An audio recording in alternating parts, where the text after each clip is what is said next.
que es eh, el dinero y la banca central. Hay cosas que ustedes ya manejan de los años anteriores, varias veces ya vieron sobre lo que es el dinero, sus funciones, sus propiedades, quién emite, eh, saben lo que es un banco central, saben cuáles son sus funciones, saben que utiliza la política monetaria para poder controlar el dinero y la tasa de interés.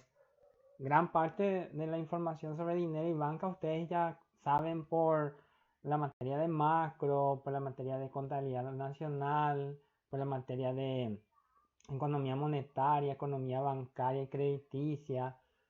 No sé en qué otra materia más se da contenido sobre dinero y banca. Creo que en la materia de política económica también creo que se daba algo del dinero y banca central.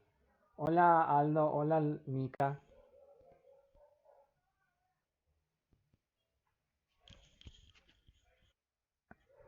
Hola, todo bien, todo bien. Se ve lo que estoy proyectando, ¿verdad? Sí. Mica, ¿se ve? Hola, Mica. Ah, Mica está solamente escuchando. Y entonces, muchas cosas ustedes ya manejan lo que es Banco Central y dinero. Yo no voy a estar volviendo a repetir cosas que ustedes ya manejan sobre para qué sirve estos dos elementos, ¿verdad? Lo que vamos a ver en esta unidad es la parte más analítica sobre el dinero y la banca central, tanto desde el punto de vista de cálculos como también de las estadísticas de nuestro banco central, ¿verdad? Primera cosa es recordar que existe una base monetaria, ¿verdad? Del dinero que circula, que es el dinero en efectivo más las reservas de los bancos en el Banco Central, y tenemos una oferta monetaria que es el dinero en efectivo más los depósitos en los bancos de plaza. Eso es lo que tienen que manejar nuevamente, ¿verdad? Esos conceptos. Y que existe un multiplicador de dinero, ¿verdad? Que es la variación que sufre la base monetaria y que se transforma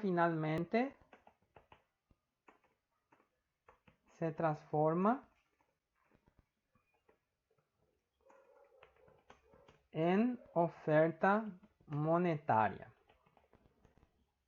Y a partir de eso lo que podemos hacer es algunos datos sobre esa información, ¿verdad?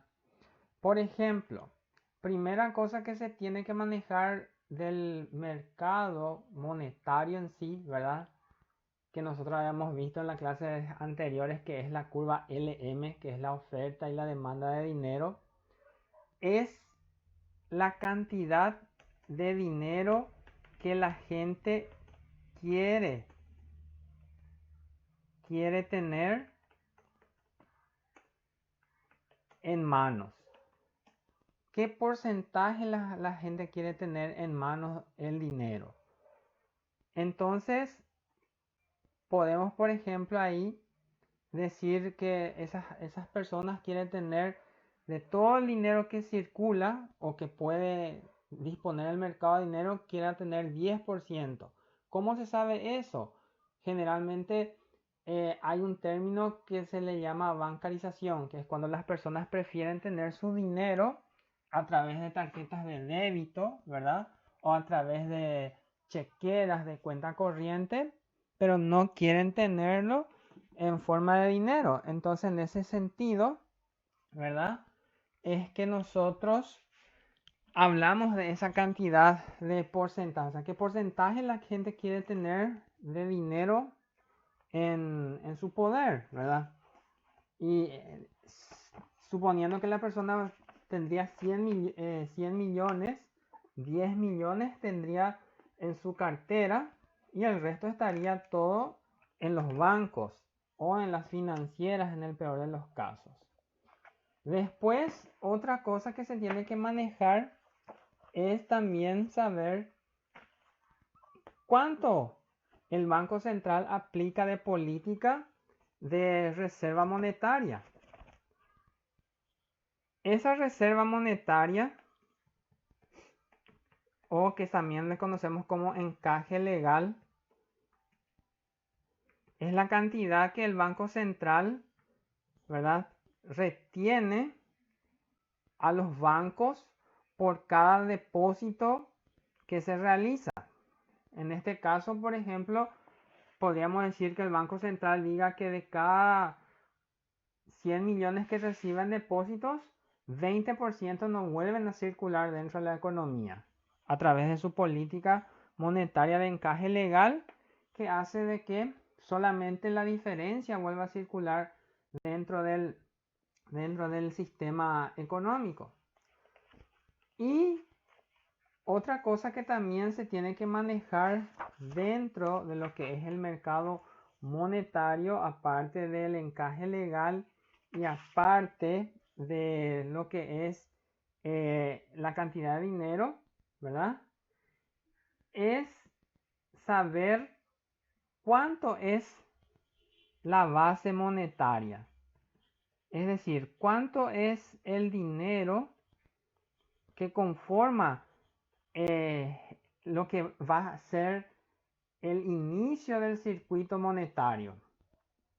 Y en ese caso, por ejemplo, podemos decir que esa base monetaria, en un caso hipotético, puede ser esos 100 millones que yo puse de ejemplo, ¿verdad?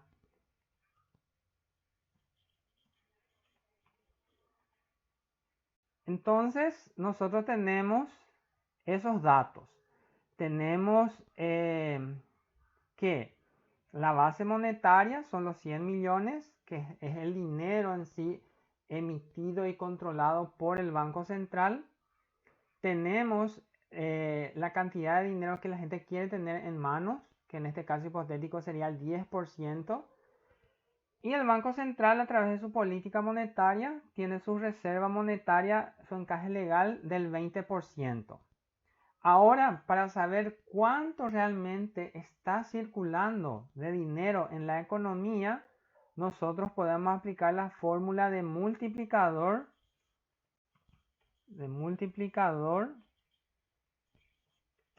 de dinero bancario. Ese multiplicador de dinero bancario es una fórmula en el cual nosotros tenemos, igual que el multiplicador de Keynes, ¿verdad?, una pequeña formulita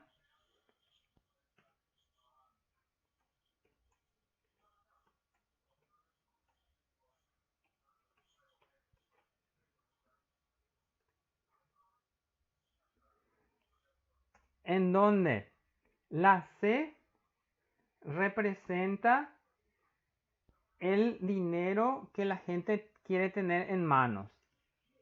En este caso sería ese 10%.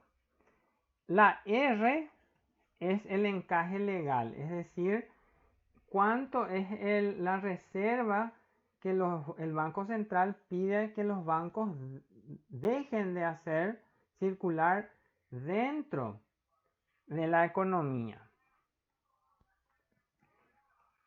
Y a partir de eso nosotros podemos sustituir dentro de la fórmula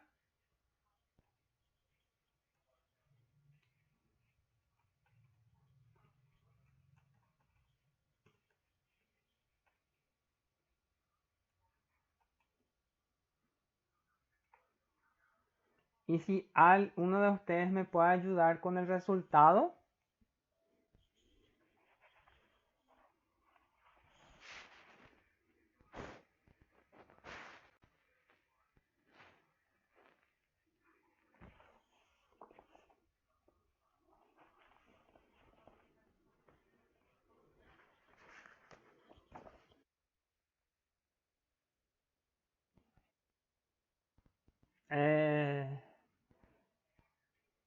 ¿Podés rehacer, Enrique, tu cálculo?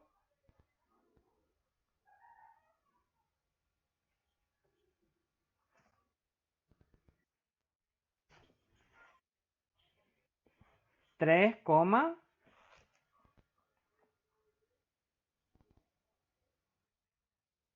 Rehacer otra vez el cálculo también. El tuyo 3 coma. Ese sí, 3,57. Significa que esos 100, que es el dinero que el Banco Central tiene para controlar, al multiplicarlos con 3,57 se convierte la economía en 357. Ese es el total de la oferta monetaria. La oferta monetaria es entonces casi 4 veces más con relación a la base monetaria. ¿Cómo es eso? ¿Cómo se explica? Con una simple fórmula. Podemos hacer su representación en una tabla, ¿verdad? Colocamos aquí la etapa, colocamos el dinero en efectivo que la gente quiere tener en manos, los depósitos que reciben los bancos que están en plaza, puede ser banco público o privado y cualquier tipo de banco de acuerdo a sus características, ¿verdad? Tenemos los préstamos que los bancos pueden volver a otorgar y el encaje legal, ¿verdad? El encaje legal que ya no va a poder volver a circular. Nosotros dijimos que 10% la gente quiere tener en su poder del dinero que el Banco Central ofrece. En forma de depósito queda entonces los otros 90%, porque si yo quiero tener, si yo tengo 100 millones y 10 millones quiero tener en mi bolsillo, en mi cartera, 90 millones voy a tener que dejar en algún banco, ¿verdad? Los préstamos es la diferencia que puede haber entre el dinero que yo tengo depositado y el encaje legal, ¿verdad? Que en este caso es el 20%. O sea que 20% es lo que se va a poder dejar de hacer circular, ¿verdad? Y 80% yo voy a poder volver a prestar de ese dinero. O sea que del 100% del dinero que el Banco Central controlaría, la gente 10% tiene en su cartera, en su monedero, en su bolsillo, y 90% se va a los bancos. Los bancos de ese 90%, 20% mantienen otra vez por encaje legal y en préstamos hacen circular la diferencia. Y a partir de acá, nosotros podemos ir explicando de cómo es que se convierte el tema del encaje. Nosotros dijimos que vamos a empezar esta economía, ¿verdad? Con el valor de 100 millones de guaraníes, ¿verdad? Que es lo que el Banco Central puede controlar. De eso, 10 millones las personas van a dejar en su poder y 90 millones van a colocar en el banco para poder volver a prestar. Pero los bancos no pueden prestar 90 millones, ellos solamente pueden prestar lo que sobra del encaje legal. ¿Cuánto sería el 20% de 90 millones?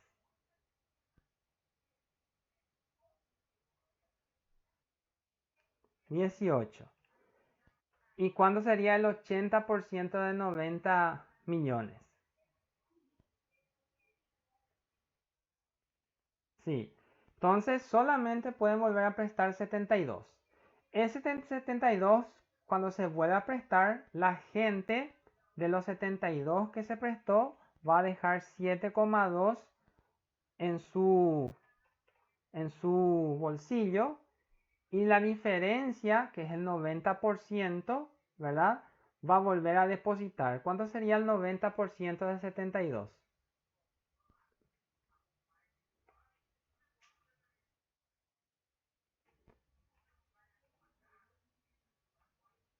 Y de eso, el banco va a volver a poder prestar ¿cuánto? ¿Cuánto es el 80% de 64,8?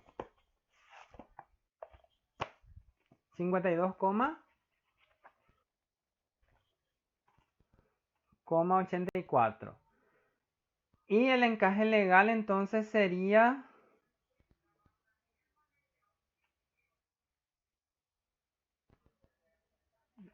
10,37. Porque recuérdense que lo que hace el Banco Central es retener el 20% de lo que reciben los bancos en forma de depósito. Si el...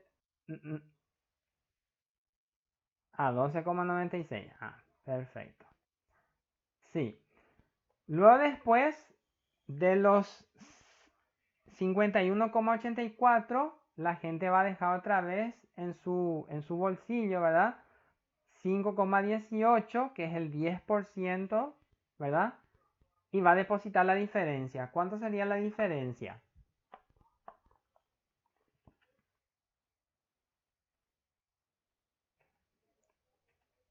Y de eso el 80% va a volver a prestar.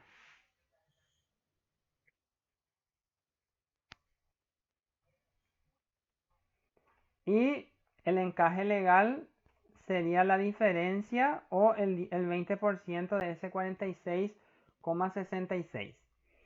Y así, sí, y así sucesivamente se puede ir calculando, ¿verdad?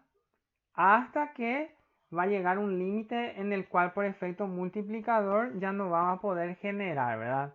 Yo voy acá a hacer en Excel para que ustedes puedan ver esa situación, ¿verdad? Entonces, de los préstamos, ¿verdad?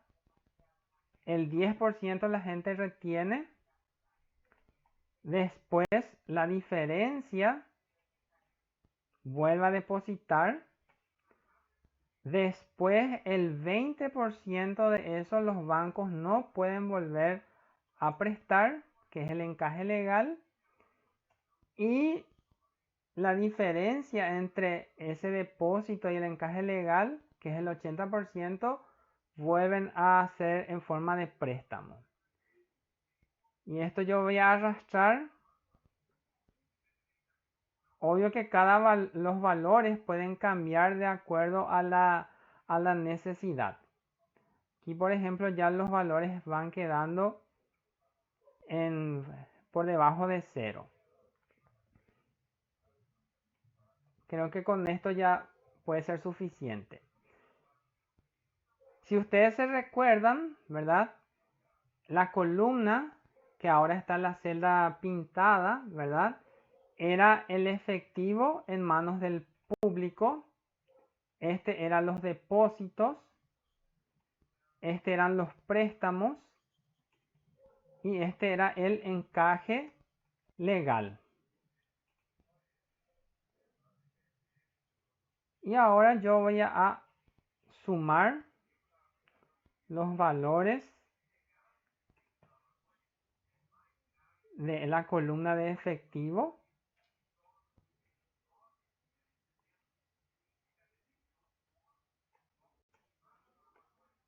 Voy a sumar la columna de depósitos. Voy a sumar la columna de préstamos. Y voy a sumar la columna de encaje legal. Ahora bien, si yo sumo el efectivo más los depósitos, ¿cuánto me da el resultado? Si me pueden ayudar. Si yo sumo el efectivo más los depósitos.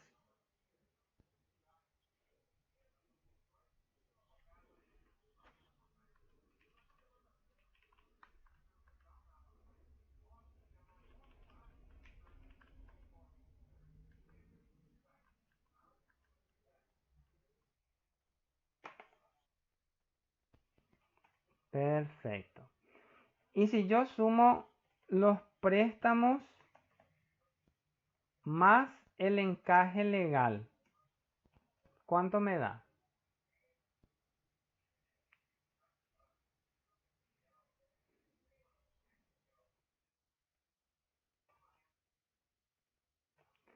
Y si yo sumo el efectivo más el encaje legal,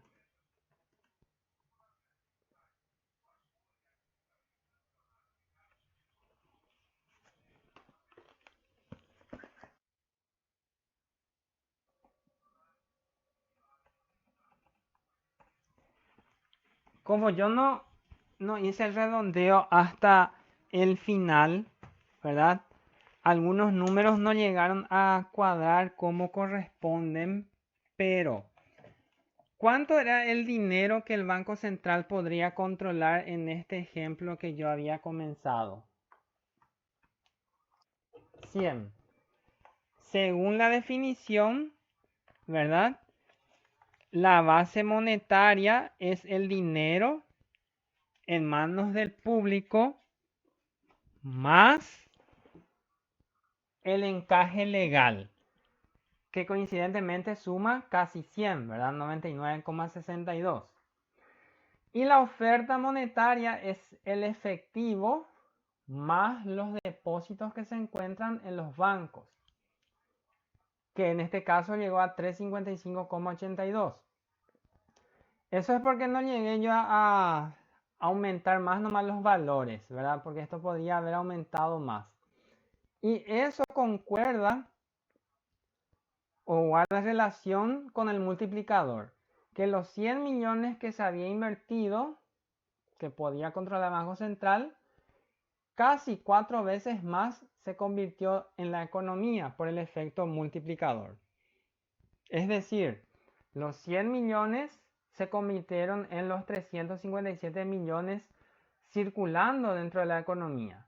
Por lo tanto, la teoría que dice que la base monetaria es el dinero en efectivo más la reserva de los bancos centrales y la oferta monetaria es el dinero en efectivo más los depósitos en los bancos de plaza, corresponde a lo que es la ecuación y corresponde a lo que podemos vivenciar con estos números, ¿verdad?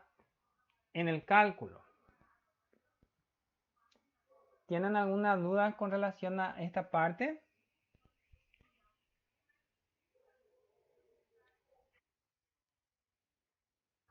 Perfecto. El Banco Central, Analia. Perfecto. El Banco Central acá al menos generalmente hace un encaje legal no más que el 25%. O sea que de cada 100 millones que se van a los bancos, hasta 75 millones se pueden volver a prestar. Eso el Banco Central cada mes va actualizando o cada un cierto tiempo de acuerdo a la necesidad de aumentar o disminuir la oferta monetaria, ¿verdad?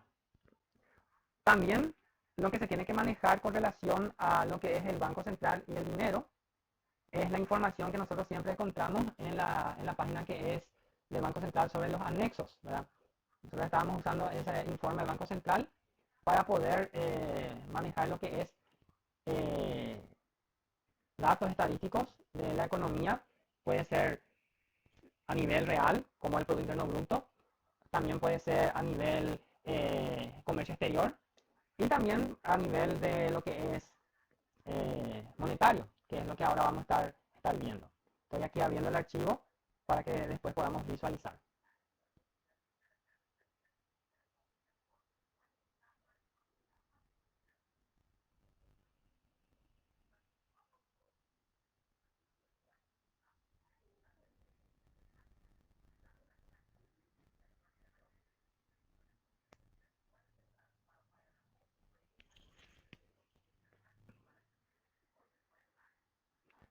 Se ve lo que es el anexo estadístico. Perfecto. Ustedes tienen también en la página, en el Moodle, bien al inicio está dice anexo estadístico, ¿verdad? Este es al 30 de julio, 29 de julio, ¿verdad? Pero muy poco hubo la variación por agosto, entonces decidí usar nomás este mismo informe. Nosotros estábamos usando la parte del PIB, la parte de precios y salarios, que vamos a ver ahora, el tema de inflación. Y acá está, variables monetarias y financieras. Balance monetario del Banco Central, instrumentos de regulación monetaria, operaciones cambiarias, agregados monetarios, depósitos, créditos, variación del crédito, gastos, posición del BCP en el sistema financiero y panorama monetario. Aquí nosotros tenemos lo que yo les estaba hace rato mostrando, ¿verdad? Aquí tenemos los activos internacionales netos, tenemos los activos internos netos, tenemos la parte de los billetes en circulación, tenemos las reservas bancarias y tenemos la base monetaria, ¿verdad? Entonces aquí esta información en el cual podemos ver cuál es la cantidad de dinero que circula dentro del sistema económico. Aquí está de forma más detallada lo que estuvimos viendo hace rato, que es la base monetaria. También tenemos la parte de los tipos de dinero, que es el M0, el M1, el M2, el M3, ¿verdad? El M0 sería los billetes y monedas en circulación, considerando de que es la cantidad de dinero que el Banco Central puso a disposición en manos de la población, ¿verdad? De la base monetaria, ¿verdad? Se supone que la reserva, el encaje legal, estaría entre la diferencia de la base monetaria y los billetes y monedas en circulación.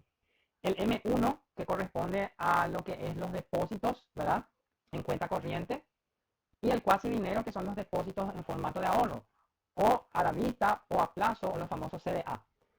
Y el M3, que es los depósitos, pero en moneda extranjera. Entonces, eso es todo lo que circula dentro de la economía. Eso, el M0, el M1, el M2, el M3, también se le conoce como agregados monetarios. Hasta el junio de 2020, nuestra base monetaria era de 20 billones 186 mil millones de guaraníes. Eso es lo que estaba circulando dentro de lo que controla el Banco Central. Y de esos 14 billones 416 mil millones de guaraníes era lo que estaba en manos de la población y de los bancos, que al convertirse en cuentas corrientes, en depósitos y en depósitos de moneda extranjera, porque hay que recordar que también el Banco Central toma las decisiones sobre el tipo de cambio, ¿verdad? Pero no puede controlar necesariamente la oferta y demanda de las monedas extranjeras, ya que eso vimos en la clase que en políticas monetarias flexibles el Banco Central no dictamina los precios, entonces los depósitos de moneda extranjera hace que haya esa variación y cambio en el valor del dinero. Y esos agregados monetarios de cierta manera también permiten saber cuánto está circulando en la economía con relación a la base monetaria. Si ustedes ven en el cuadro, ¿verdad? Explica que el cuasi dinero, que son los depósitos de ahorro a plazo, certificado de ahorro, ¿verdad? La suma de esos tres más el M1 se da como equivalente el M2. Y al sumar los depósitos extranjeros tenemos el M3. Prácticamente el M3 es la oferta monetaria total, es decir, de los 20 billones de guaraníes, ¿verdad? 20 billones 186 mil 8 millones de guaraníes, tenemos una oferta de 102 billones de guaraníes circulando dentro de la economía, de los cuales las personas mantienen en su poder, ¿verdad? En dinero en circulación, 14 billones. Y el resto está todo en forma de depósito. No sé si tienen alguna consulta con relación a esos números.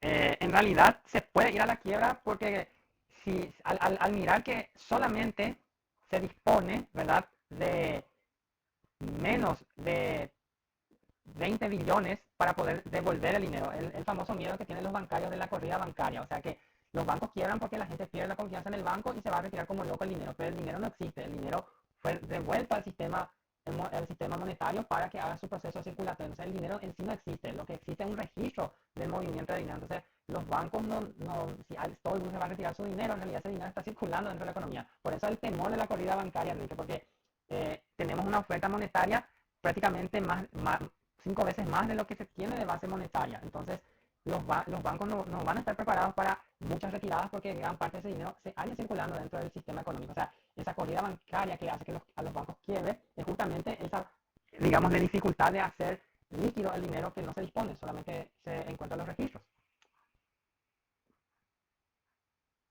No, Exactamente. Por eso es muy difícil de que si todos los clientes en un banco deciden ir y retiran su dinero, quizás no sea un buen negocio porque no va a haber todo ese dinero para que el banco pueda devolver, porque ese dinero está circulando dentro del sistema económico. Así es. Otra consulta.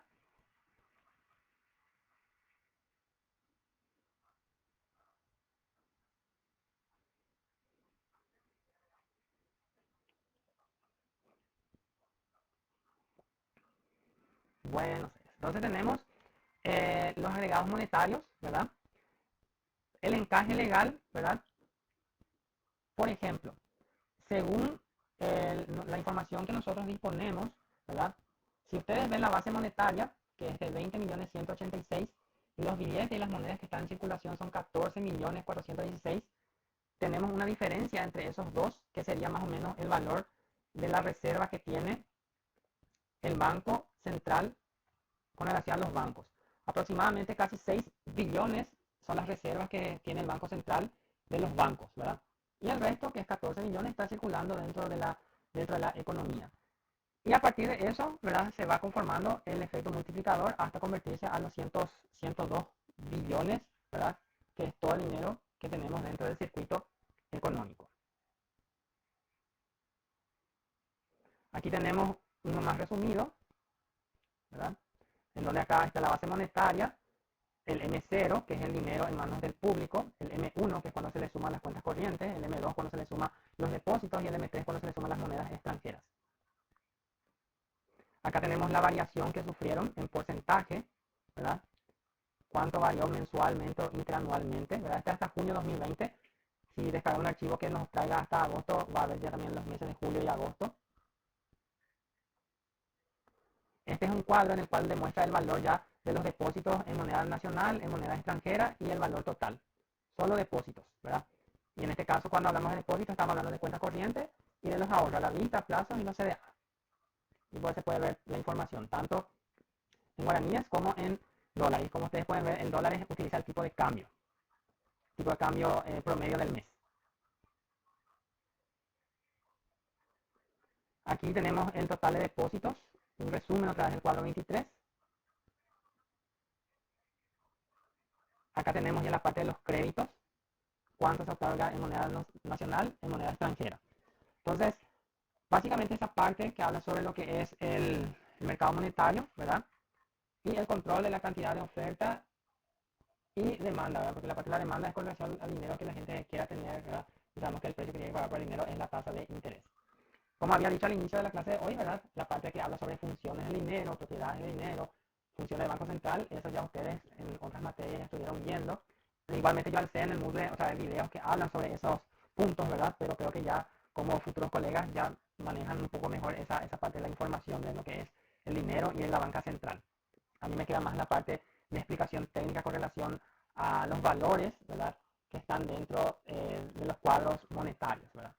La vez pasada, por ejemplo, me preguntaron dónde se encuentra la información de reservas monetarias, ¿verdad? Y ahí yo les dije, ¿verdad? En este cuadro, ¿verdad? Se encontraba la parte de las reservas monetarias, que son los activos internacionales, ¿verdad? Que es la reserva monetaria que nosotros disponemos a nivel de cuentas nacionales a través de la balanza de pagos.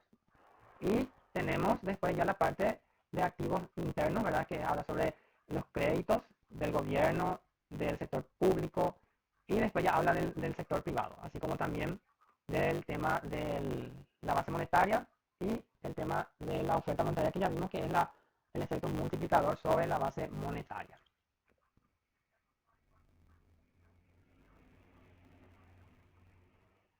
Hasta ahí, ¿alguna consulta, alguna duda con relación a lo que estuvimos viendo sobre lo que es el Banco Central, sobre lo que es la oferta, la demanda monetaria?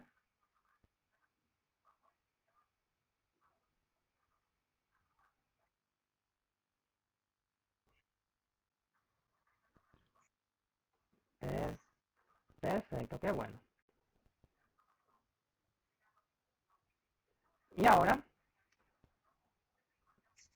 volviendo a lo que es la parte de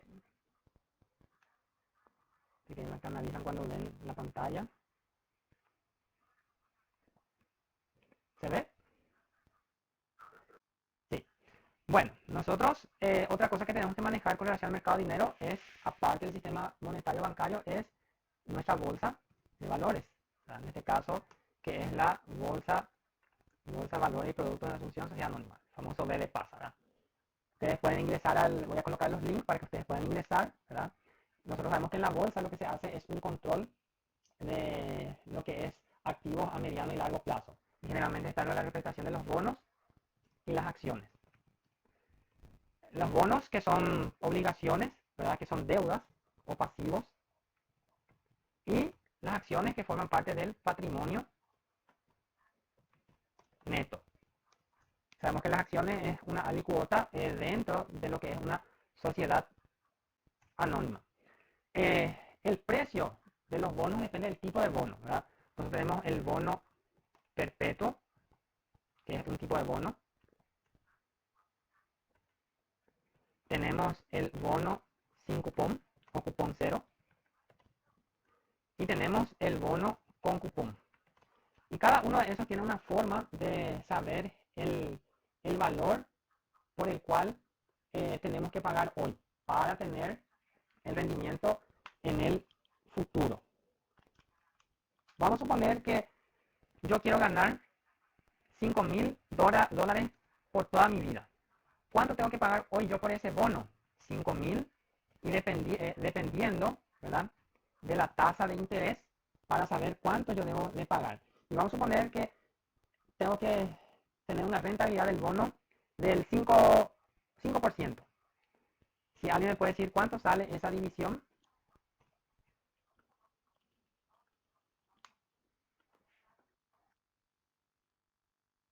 $100.000. Yo tengo que pagar $100.000 por un bono perpetuo para poder recibir hasta el fin de ese bono $5.000 en el plazo. El bono perpetuo puede pagarme mensualmente, cada bimestre, trimestre, semestre o anual, pero es perpetuo. Siempre voy a estar cobrando ese 5.000 hasta que me muera yo, ¿verdad? Hasta que la empresa se muera, ¿verdad? Y no pueda más pagar a su acreedor, que en este caso soy yo, ¿verdad? Es un bono perpetuo. Está el bono sin cupón o cupón cero, ¿verdad? En ese caso, ¿verdad? Vamos a suponer que yo quiero, ¿verdad?, ganar un determinado monto, ¿verdad? Yo quiero ganar esos 5.000. Pero el bono que me presentan para poder cobrar, ¿verdad?, esos 5.000, también tiene una tasa del 5%, pero ahí yo le sumo el 100% a ese 5%. Y vamos a suponer que ese bono tiene una duración de 3 años, ¿verdad? Si pueden hacer el cálculo, el 3 en realidad es un exponente, no es un multiplicador. Si pueden hacer el cálculo para ayudarme.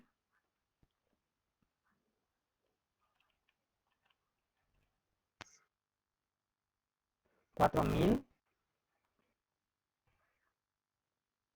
sí, 4.319,19. Si yo a eso le agrego 5% y le voy agregando 5%, ¿verdad? El famoso monto, interés compuesto, ¿verdad? Es un interés compuesto. 4.319, ¿verdad? Multiplicado por 1.05 al cubo, ¿verdad? Me va a salir exactamente 5.000. Entonces, para yo poder ganar 5.000, hoy tengo que invertir 4.319,19. ¿Cuánto es lo que yo gané de interés? Gané la diferencia, que sería, en este caso, $681. Pero como hay interés compuesto, se supone que yo gano el 5% sobre el 5% sobre el 5%. ¿Se entiende esa parte?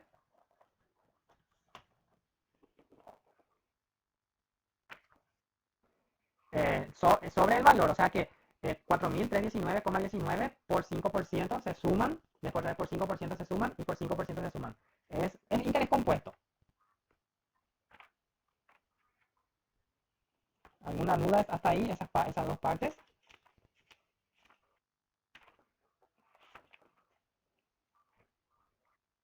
¿No? ¿Amalia? ¿Mica? Bueno, Mica.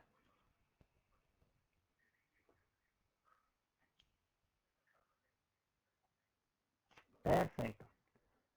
Y después tenemos el bono con cupón. ¿Qué es el cupón? Es un anticipo al cobro de intereses, es decir, se va a cobrar cada cierto tiempo ya los intereses, y al final del periodo se va a cobrar el valor del bono, ¿verdad? Y ese puede o no incluir el interés, ¿verdad? Ese es bono con cupón. Pero generalmente el fin del bono sí eh, ya incluye, ¿verdad? El valor de interés, ¿verdad? ¿Y cómo se hace el tema de bonos con cupón? Ahí ya depende de la cantidad de cupones, ¿verdad? Que se dispone para poder hacer el cálculo, ¿verdad? El cupón, como les dije, es un anticipo del interés que se puede cobrar varias veces antes de que se cobre el bono en sí, ¿verdad? El cupón es como un anticipo de los intereses. Podemos también calcular con base al valor de cuánto vale los intereses a cobrarse en cada mes, ¿verdad? Vamos a decir que, por ejemplo, yo voy a cobrar $50 por cupón y en el futuro voy a percibir $5,000. Y yo tengo que saber cuánto tengo que pagar hoy para poder recibir esos $50. Y va a depender del tiempo. Y vamos a poner que el tiempo es nuevamente de 3 años, al igual que el caso anterior. En este caso, ¿verdad? Primeramente yo tengo que calcular el valor futuro del 5,000. Entonces, 5,000 dividido 1.05, vamos a tomar el mismo ejemplo de hace rato, elevado al cubo. ¿Cuánto es el resultado de 5,000 y 1.05 elevado al cubo? Que hicimos ya hace rato.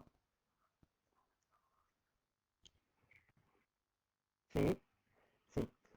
Y ahora vamos a calcular el valor de los intereses. Entonces tenemos 50 dividido 0.05 multiplicado por 1 menos 1 dividido 1.05 al cubo.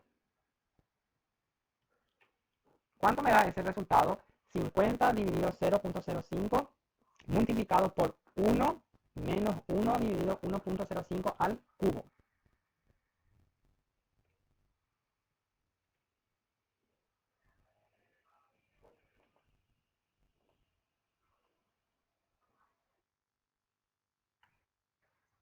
¿Cuánto?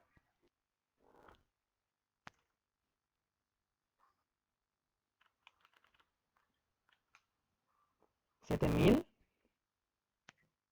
No, no. 7,344, ese sí. Entonces yo tengo que pagar por el cupón 4,319.19 más 7,344,17.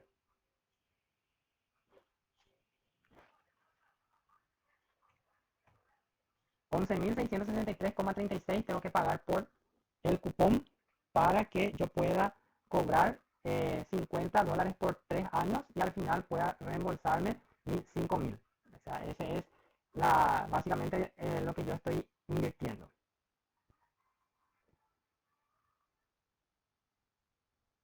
¿Se entendió? El tema con cupón es un poquito más complicado porque vos tenés que calcular primero el valor del bono y después calcular el valor actual de tu cupón.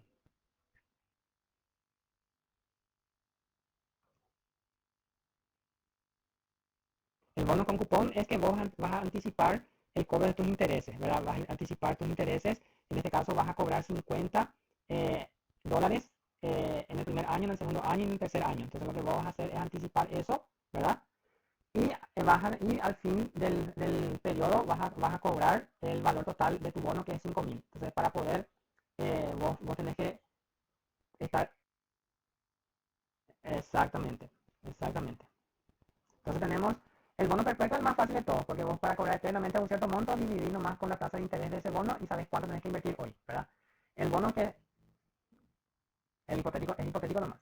Y sin cupón o el cupón cero, vos tenés que invertir un monto, ¿verdad? Para poder en el futuro cobrar con los intereses. O sea, el bono vos hoy pagas 4,319 para en el futuro ganar 5,000.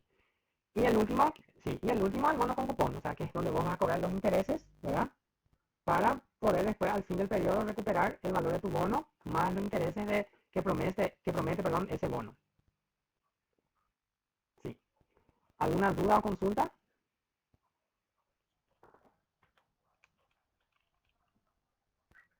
¿No? Ok.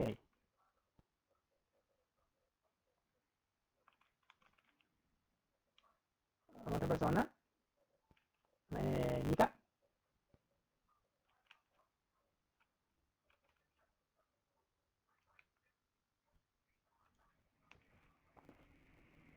Ok, entonces ya vimos nosotros, ya vimos entonces el otro lado del mercado que habla sobre el tema de la bolsa.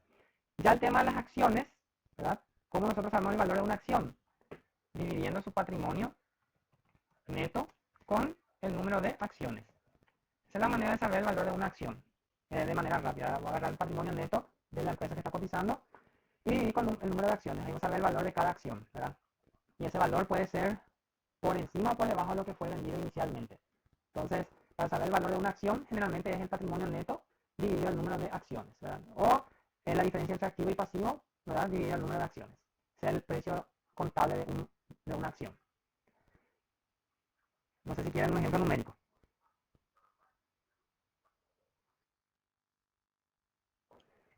Y si el patrimonio neto, vamos a suponer, sea de 5.000 millones, 5.000 5.000 millones de guaraníes, y hay 1.000 acciones, ¿cuánto es el resultado?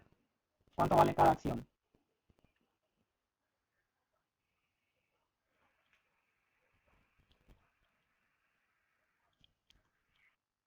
5 millones. Ese sería el valor de una acción.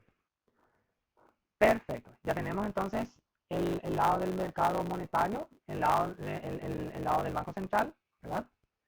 Y también tenemos que el mercado de dinero, que es la LM, no solamente representa la cantidad de dinero, está su precio, que es la tasa de interés. Y cuando hablamos de tasa de interés, ¿verdad? Estamos hablando del precio del dinero y también estamos hablando del precio de los bonos, ¿verdad? Entonces tenemos el mercado bancario y tenemos el mercado de valores o de capitales. Y generalmente la hipótesis dice que hay un equilibrio entre los dos mercados, es decir, oferta y demanda son iguales. Ahora, cuando el mercado de valores necesita de dinero, ¿qué es lo que se tiene que hacer? Aumentar el precio de sus acciones y de sus bonos. En este caso, el mercado bancario pierde parte de la rentabilidad de esos dineros. Entonces, el valor del dinero, ¿verdad?, pasa a todo lo que es el mercado de valores. Si el mercado bancario quiere volver a retomar su posición, alza su tasa de interés con relación a una disminución del mercado de valores.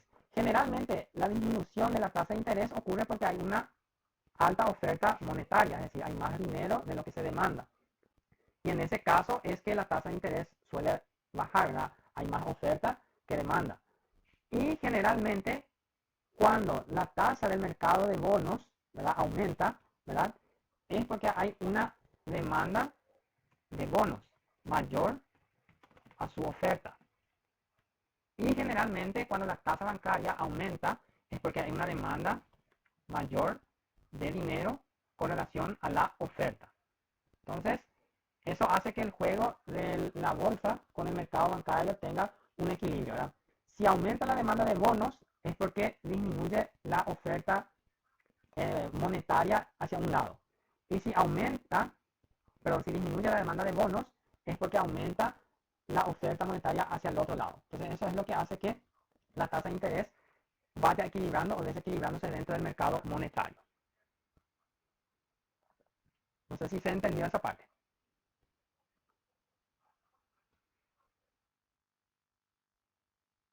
Exactamente, se disputa el dinero. Y el Banco Central también forma parte de esa disputa porque el Banco Central, una de sus políticas o sus estrategias de la política monetaria es las operaciones de mercado abierto, en donde a través de los bonos, no los bonos soberanos que es del Tesoro, que es del Ministerio de Hacienda, sino que los bonos que son conocidos como instrumentos de regulación monetaria, que ofrece a los bancos comerciales no hacer circular su dinero a través de préstamos, sino que invertir los bancos tienen el dinero de las cuentas corrientes y las cajas de ahorro, en vez de volver a prestar, ¿qué ellos hacen? Ellos deciden invertir en ese instrumento de regulación monetaria que pagan mucho mejor y es más seguro porque es el Estado el que va a devolver la plata con los intereses y es riesgo cero con relación a prestar a un fulano que no sabe si realmente te va a devolver o no, ¿verdad? Entonces, en ese caso, el Banco Central también actúa dentro del mercado de valores a través de los instrumentos de regulación monetaria.